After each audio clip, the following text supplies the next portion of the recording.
Maker's Mark Star Hill Farm made its rookie debut last year, and it was a big hit. There was a lot of great reviews, it sold out quickly, and now it's almost impossible to find. So what did Maker's Mark do for its follow-up in 2026? They changed it up. Now, they did change it up just a little bit, but enough to let you know that the 2026 version is going to be different than the 2025. And I'm a big fan of that. I really like the fact that they're kind of experimenting a little bit and giving us a different feel, a different touch that lets you know that 2026 is this and the past was the past. And so instead of comparing this to the last year's version, because again, it's really hard to find and they're kind of different whiskeys, I wanted to compare it to a whiskey, a wheat whiskey that you can find today, which is going to be the Bernheim 20th anniversary, the 10-year whiskey. So I'm going to let you know a couple of things today. First, what's the differences between these two wheat whiskeys? And second, and probably most importantly, which one is the better buy after I experienced both pours? If both were sitting on the shelf at their MSRP price, which one is the one I would grab? I'll let you know right now. Oh yeah. Welcome to Uzbek. My name is David. So as I said in the beginning, the Maker's Mark Star Hill Farm changed a little bit from last year's version to this year's version. As you can see, from last year's version to this year's version, the mash bill did change a little bit. This year's version has a lot more wheat, different types of wheat, and of course the proof is a little bit higher. Both are non-age stated, so we don't know if the age didn't change much. And again, change is not necessarily a bad thing. So I'm hoping this is absolutely delicious. Well, with that out of the way, let's get on to the important stats, the differences between these two whiskeys. So here are the stats. As you can see, the mash bills are very different. The Bernheim has corn in it, lots of corn, while of course the Star Hill Farm does not. So that's the biggest difference between the two. The proof is very similar at 115 versus 116.4, and of course the age. This one has an age statement of 10 years, while the Star Hill Farms does not. But let's be honest, none of that matters if the whiskey doesn't taste good. So I can't let you know which one is the better whiskey just by talking. So no more, let's get drinking. All right, these have been sitting out for about 10 minutes, so they're ready to go. First, I'll start out with the Bernheim 20th anniversary.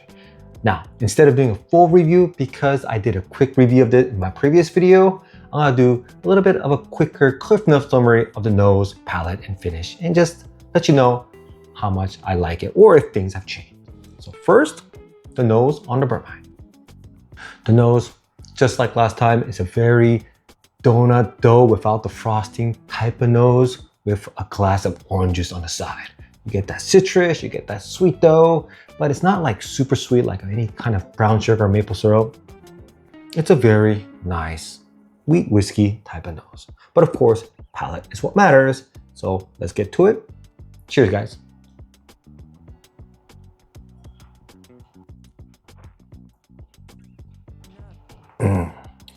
Yeah.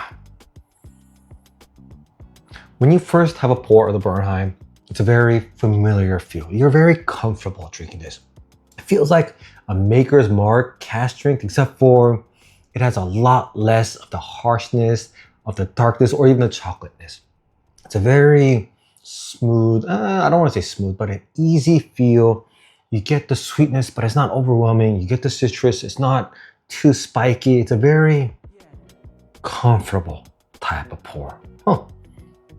The good thing and the bad thing about this is the fact that there's no particular note that I want to say what it is. It's sweet, it's citrus, it has the orange citrus, I guess, but it's just a very comfortable feel.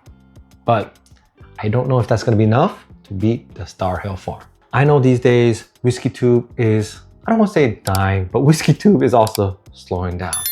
But if you guys could help me out and push that subscribe and like button, I'm almost at 8,000 subscribers. It would mean the world to me if you guys would push that button, because let's be honest, I'm a human being and seeing that number go up really makes me happy. And of course, my Patreon YouTube members, you guys are fantastic. Without you guys, none of this is possible. Thank you. Now on to the Star Hill Farm 2026. I have high hopes for this. The Star Hill Farm last year was fantastic, and this year I'm hoping is even better. So first, the nose. The nose is amazing. It's just brownie fudge, chocolate fudge with a little bit of cherry on top. Oh man, nose, hands down, is better than the Bernheim. But of course, the palate is where most of the experience matters.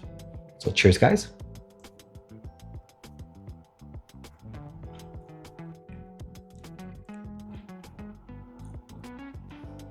Okay, this is different than last year's version.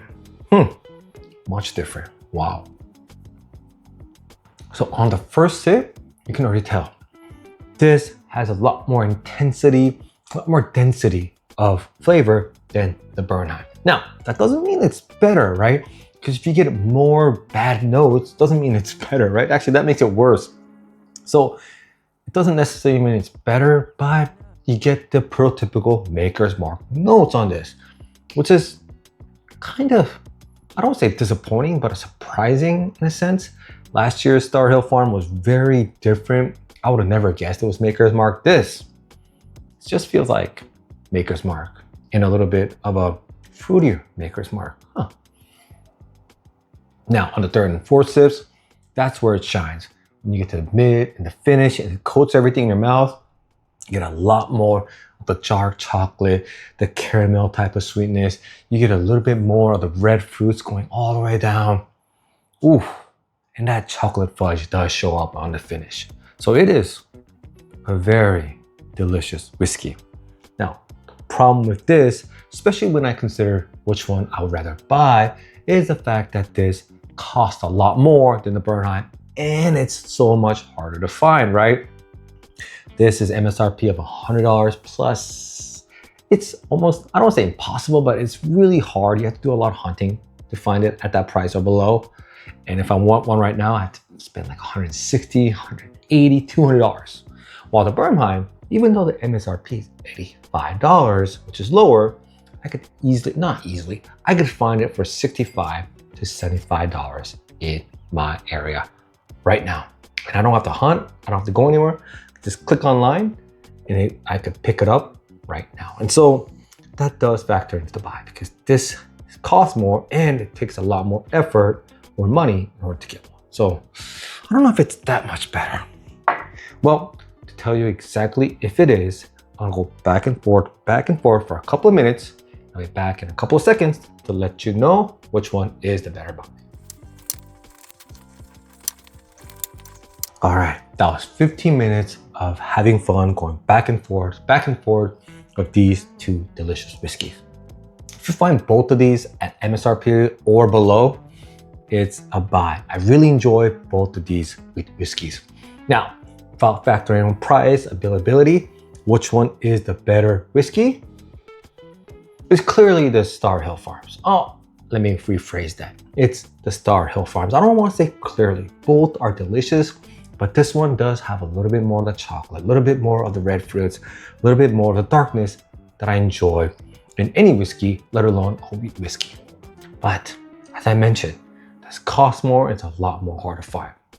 So if I finish both of these and I can only buy one, I can only replace one, which one is the one I would buy? Which one is the one I would replace? The Bernheim 20th anniversary.